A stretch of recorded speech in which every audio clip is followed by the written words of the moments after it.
বাংলা গল্পে আড্ডায় আপনাদের সকলকে স্বাগত জানাই। ভালো লাগলে এই চ্যানেলটি সাবস্ক্রাইব করার অনুরোধ রইল। তাহলে কোনো নতুন গল্প নিয়ে হাজির হলেই আপনাদের কাছে সেটি পৌঁছে যাবে। পাঞ্জাবের সবচেয়ে জনপ্রিয় বিয়োগান্তক অমর প্রেমের কাহিনীর দুই কিংবদন্তির চরিত্র হল হীর এবং রাঞ্ঝা। লেখক ওয়ারিশ শাহ 1766 সালে যে হীর উপন্যাসটি রচনা করেন, তার থেকেই হীর রাঞ্ঝার উপকথা স্থান পায় হৃদয়স্পর্শী সাহিত্যে। বর্তমান পাকিস্তানের পাঞ্জাব প্রদেশের ফয়সালাবাদের ছং শহরে আছে এই দুই কিংবদন্তির সমাধি। আজ বলবো সেই হীর রাঞ্ঝার কথা, যা মর্মন্তুদ এক সর্বগ্রাসী মিলনের গল্প। শুরু করছি হীর রাঞ্ঝার গল্প। আজ থেকে প্রায় 600 বছর আগের কথা। সময়টা 1460 কি 70-এর মাঝামাঝি। তখন লোদি সাম্রাজ্যকাল। পাঞ্জাবের তাখত হাজারা গ্রামে, বর্তমান পাকিস্তানের পাঞ্জাব প্রদেশের সারগোদা শহরে এক লোক ছিলেন, স্থানীয় রাঞ্ঝা বংশীয়। সে লোকটির প্রকৃত নাম ছিল মুরাদ রাঞ্ঝা, ডাকনাম ধীর। রাঞ্ঝা তার পদবী। গল্পের ধারাবাহিকতা এবং কথনের সুবিধের জন্য আমরা তাকে রাঞ্ঝাই সম্বোধন করব। ইতিহাসেও এই নামটি মূলত প্রচলিত। বাবার সব থেকে আদরের এই ছেলেটি ছিল 8 মতান্তরে 4 ভাইয়ের মধ্যে সবার ছোট। দিন রাত সে শুধু মাঠে ঘাটে চড়ে বেড়াত, মনের খেয়ালে চলত আর বাঁশি বাজাত। কেউ বকাঝকা পর্যন্ত করত না তাকে। বাবার আদরে আশকারা পেলে যা হয় আর কি। একদিন সেই স্নেহময় বাবার ছায়া মাথা থেকে সরে গেল রাঞ্ঝার। মৃত্যুকালে উত্তরাধিকার হিসেবে ছেলেদের জন্য অনেক জমি রেখে যান বাবা।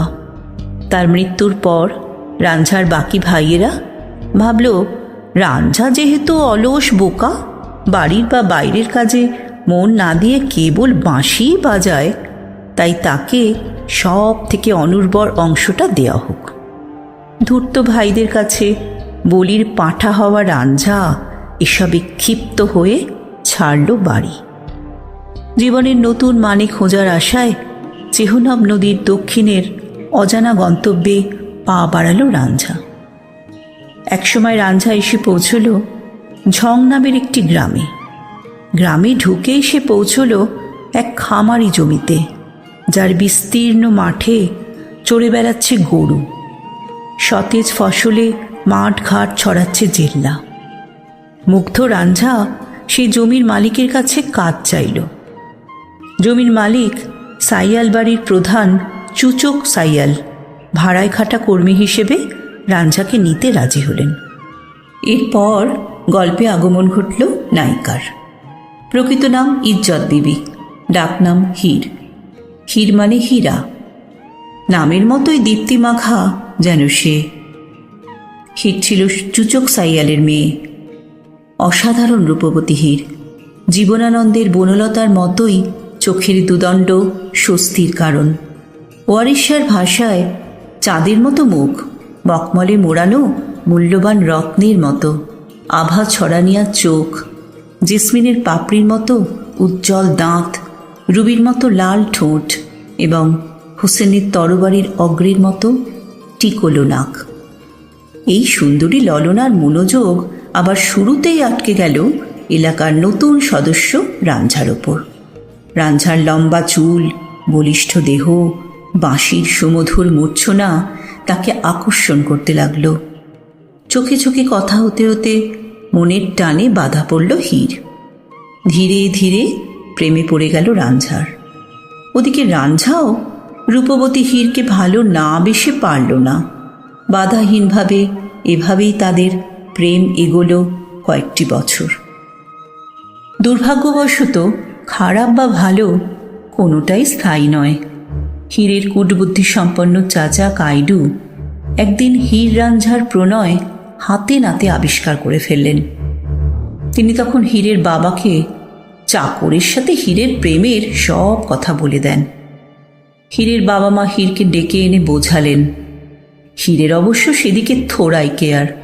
সে শুধু একটি জিনিসই জানত, সে রাঞ্ঝাকে ভালোবাসে।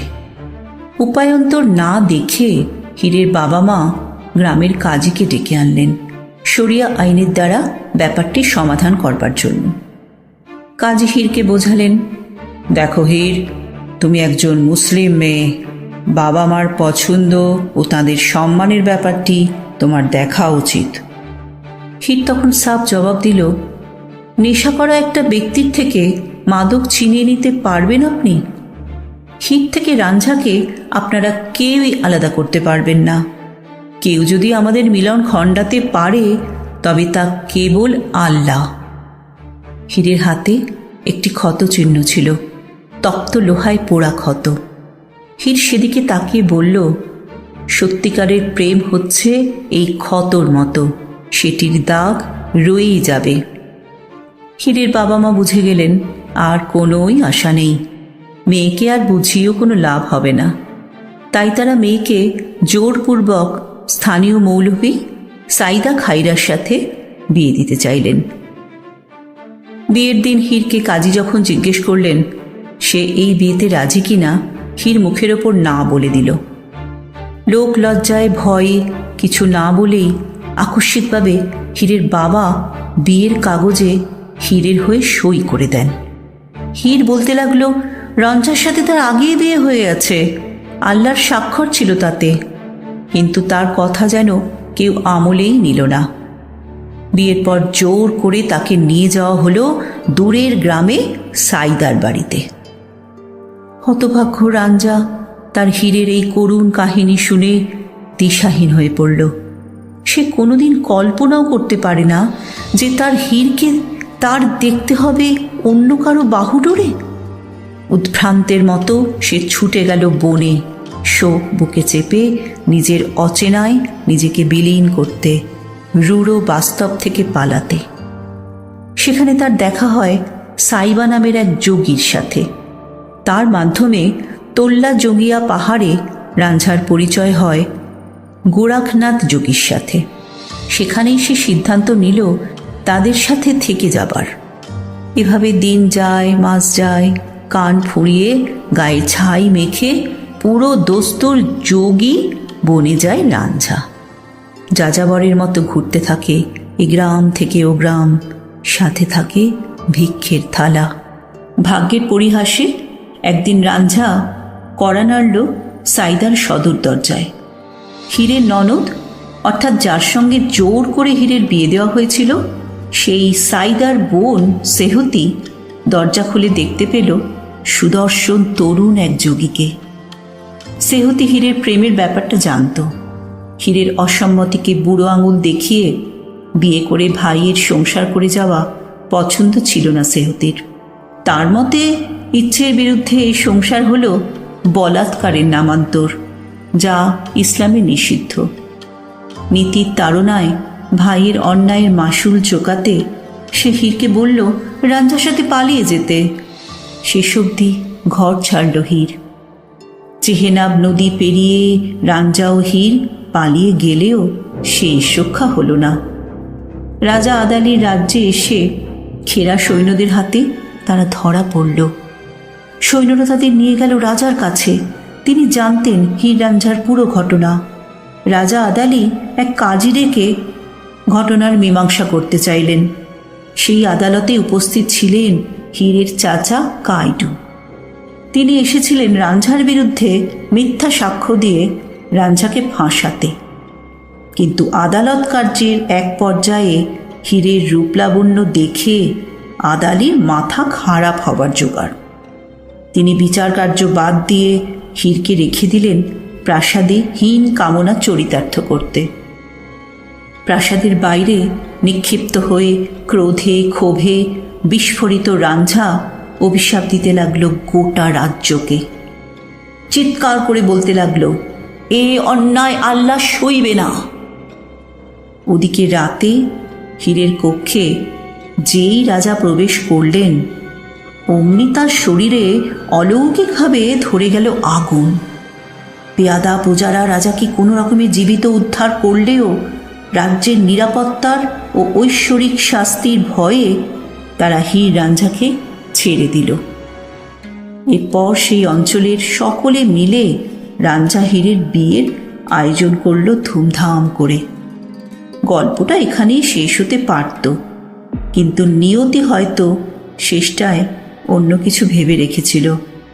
হীরের চাচা কাইডু রাগে অপমানে মানহানির জ্বালা মেটাতে সাজালেন এক হীন নীল নকশা। বিয়ের অনুষ্ঠান উদযাপনে কাইডু নবদম্পতির জন্য বিষে মোড়ানো মিষ্টি লাড্ডু ভর্তি ঝুড়ি পাঠালেন। হীর নিজেই বা কাইডু তাকে লাড্ডু খাইয়েছিল। ওই একটি লাড্ডুর এক কামড় খেয়েই ঢলে পড়ল হীর, হয়ে গেল নীল নিথর। লুটিয়ে পড়া প্রিয়তমার এই পরিণতি দেখে রাঞ্ঝার বুঝতে মোটেও বেগ পেতে হয়নি যে কি হয়েছে হীরের সাথে। অশ্রুসিক্ত রাঞ্ঝা কারোর উদ্দেশ্যে কিছু মাত্র তিরস্কারটিও করল না। নীরবে হীরের আতখাওয়া লাড্ডুটি সে নিজের মুখে পুরে নিল। পরম মমতায় হীরের নিস্তব্ধ মুখ লাড্ডু খাওয়ার আগেই কোলে আগলে নিয়েছিল রাঞ্ঝা। সে অবস্থাতেই প্রিয়তমাকে জড়িয়ে জীবনাবসান হয় রাঞ্ঝার। লেখক ওয়ারিশ-শাহর কথায় এই প্রেম কাহিনী মিলনাত্মক না হয়ে বেদনাবিধুর হয়েছে বলেই স্মৃতির পাতায় চির অক্ষয় করেছে হীর রাঞ্ঝাকে। বেদনার গুণেই রাতের আকাশের দুটো পাশাপাশি তারার মাঝেই তো আমরা খুঁজে নিতে পারি প্রেমময় দুটি হৃদয় হীর রাঞ্ঝাকে। নক্ষত্রের দীপ্তির মতোই তো তাদের দ্যুতি, তাদের স্থিতি। প্রেমের মিলন দিনে সত্য সাক্ষী যিনি অন্তর্যামী, নমিতারে আমি নমি নমি। তিমির রাত্রে যার দৃষ্টি তারায় তারায়, যার দৃষ্টি জীবনের মরণের সীমা পারায়, যার দৃষ্টি। প্রেমের মিলন দিনে সত্য সাক্ষী যিনি অন্তর্যামী, নমিতারে আমি নমি নমি। প্রেমে